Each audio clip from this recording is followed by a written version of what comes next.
السلام علیکم ورحمۃ اللہ۔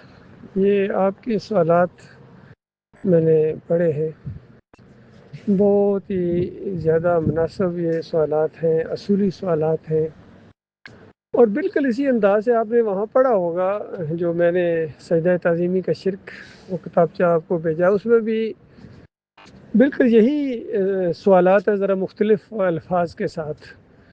اس انداز سے میں نے ان سے پوچھا کہ دیکھو ڈاکٹر عثمانی رحمۃ اللہ علیہ کا عقیدہ ہے کہ یہ سجدہ شکر ہے جو اللہ کو ہوا ہے، میرا بھی یہی عقیدہ ہے، تو ایک ہی عقیدے کی وجہ سے آپ ڈاکٹر عثمانی رحمۃ اللہ علیہ کو رحمۃ اللہ علیہ کہتے ہیں، جنت الفردوس میں اعلیٰ مقام کی دعائیں کرتے ہیں، اور اسی عقیدے کی وجہ سے بالکل سیم عقیدہ اپنانے کی وجہ سے مجھے باغی، انتشاری اور پتہ نہیں مرتد تک یہ کہتے ہیں، تو یہ کون سا اصول ہے؟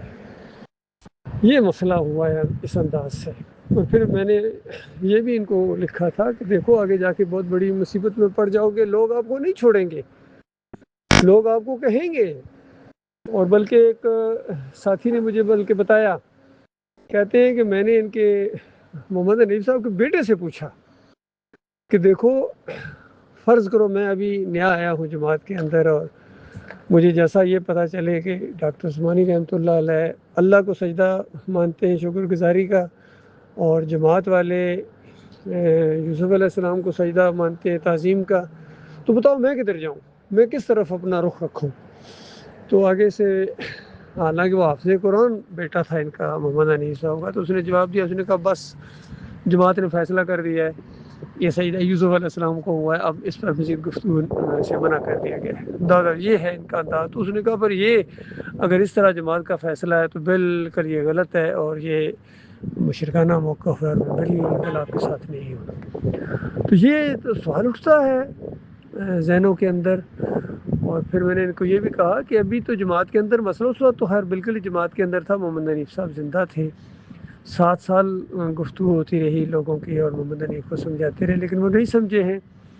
تو ان کو یہی کہا تھا کہ دیکھو اب جب بریلوی دیوبندی اہل حدیث جب آپ سے یہ سوال کریں گے کہ دیکھو دونوں کا یہ عقیدہ ہے، آپ کا یہ عقیدہ ہے اور ڈاکٹر عثمانی رحمۃ اللہ علیہ کا شکر گزاری والا عقیدہ ہے، اور آپ کا سجدہ تعظیمی والا عقیدہ ہے، تو خود سوچو ان دونوں میں سے کافر کون ہے؟ وہ اس طرح پوچھیں گے، وہ تو سختی کریں گے۔ اور پھر میں نے ان کو دوسروں کو یہ بھی سمجھایا کہ دیکھو چونکہ محمد حنیف صاحب ضعیف ہو گئے تھے، تو لوگوں کو میں نے کہا کہ دیکھو ابھی وہ زندہ ہیں، یہ مسئلہ حل کر لو، ان کے مرنے کے بعد تم مزید پھنس جاؤ گے، کیونکہ اگر بعد میں تمہاری سمجھ میں یہ بات آ بھی گئی تو پھر تمہارے اوپر کفر بالطاغوت لازم ہوگا، اسی اصول کے تحت جس اصول کے تحت یہ جماعت قائم ہوئی تھی، کیونکہ دوسروں کے امیروں کو شرک کی وجہ سے مشرک اور کافر اور طاغوت کہنا، اور اپنے امیر کو شرک کی وجہ سے، بد عقیدگی کی وجہ سے رحمت اللہ علیہ کہنا، یہ پھر نہیں چلے گا، پھر اس کا کفر کرنا پڑے گا۔ پھر جب تک تم اس کا کفر نہیں کرو گے، انکار نہیں کرو گے، اس کو مشرک نہیں قرار دو گے، تم مومن نہیں کہلا سکتے ہو، تو یہ ایک اور مسئلہ تمہارے لیے کھڑا ہو جائے گا۔ لیکن انہوں نے اس طرف نہیں توجہ دی، بلکہ اور آگے بڑھتے گئے۔ اصل میں کچھ مولوی ٹائپ لوگ جماعت کے اندر آ گئے تھے، تو انہوں نے تو شکر کیا کہ ایک ڈاکٹر عثمانی رحمۃ اللہ علیہ کے خلاف مواضع رائی کا ان کو موقع ملا ہے، اور پوری جماعت کو گویا شیطان نے اغوا کر لیا۔ محمد حنیف کے اوپر بڑا شدید وار ہوا اس معاملے میں، ضد میں آ گئے۔ بلکہ اب تو یہ سننے میں آیا کچھ ایک عبداللہ عمر درانی کہتے بھی ہیں کہ بس بھی محمد حنیف نے غصے میں یہ فتوے لگائے ہیں۔ تو بھائی غصے میں ہوتا ہے یا جو بھی معاملہ ہوتا ہے، جب فتوے لگائے ہیں انہوں نے، ایک عقیدہ اپنایا ہے، تو شرک کا معاملہ تو ایسے ہی ہے بھائی۔ ابلیس نے بھی غصے میں آ کے اللہ کی نافرمانی کی تھی، تو چاہے غصے میں کرو چاہے جس طرح بھی کرو، کوئی نہ کوئی بہانہ بنتا ہے۔ تو ابھی بھی بہرحال موقع ہے، جو زندہ ہے ان کے لیے تلافی کا موقع ہے بھائی، وہ اگر توبہ کر کے کفر بالطاغوت کر کے دوبارہ ایمان خالص کی طرف آ جائیں تو ان کے لیے موقع ہے، اور جو مرتے جا رہے ہیں ان کے لیے اب تلافی کا کوئی موقع نہیں ہے۔ وہ قیامت تک، جب تک اللہ کی عدالت میں یہ فیصلہ نہیں جاتا ہے، دنیاوی لحاظ سے ہم ان کو مومن نہیں سمجھ سکتے ہیں، اور جن کا شرک ثابت ہو گیا وہ رحمت اللہ علیہ نہیں ہے۔ محمد حنیف کے لیے رحمت اللہ علیہ کہنا یہ بہت بڑا جرم ہوگا، اللہ کے ساتھ غداری ہوگی، اپنے مالک کے ساتھ بے وفائی ہوگی۔ اور ڈاکٹر عثمانی رحمۃ اللہ علیہ کا عقیدہ بالکل قرآن اور حدیث کے مطابق ہے، اسی لیے ہم ان کو رحمۃ اللہ علیہ کہتے ہیں. انہی کے ساتھ محبت ہے ہماری ایمان کی وجہ سے. الحب للہ والبغض للہ. یقین کیجئے اللہ تعالیٰ ہر طریقے سے آزماتا ہے، اور یہ ساری جماعت والے خاص کر پرانے لوگ گواہ ہیں کہ میں کتنا قریب تھا ان کا، تو کتنی میں ان کی عزت کرتا تھا، کتنی محبت تھی، اور وہ بھی میرے سے کرتے تھے، ساری بات ہے. لیکن وہ محبت اللہ کی وجہ سے تھی.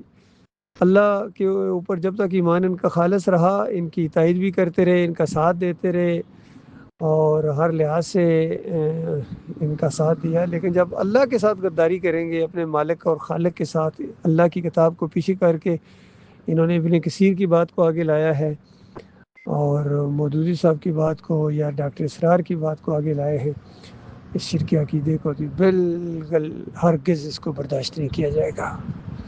پھر ڈاکٹر صاحب رحمۃ اللہ علیہ کا ایک انداز ہوتا تھا. ڈاکٹر صاحب کہتے تھے کسی پر چوٹ لگے، کوئی ناراض ہو، ایمان کے معاملے میں، اعتقاد کے معاملے میں کسی کا لحاظ نہیں کیا جائے گا. اور کبھی ڈاکٹر صاحب کہتے تھے ایک ہاتھ بھی حمایت میں نہ اٹھے، ایک آواز بھی ہم آواز نہ ہو، پھر بھی یہی حق ہے، یہ دعوت اٹھی اللہ کے فضل و کرم سے.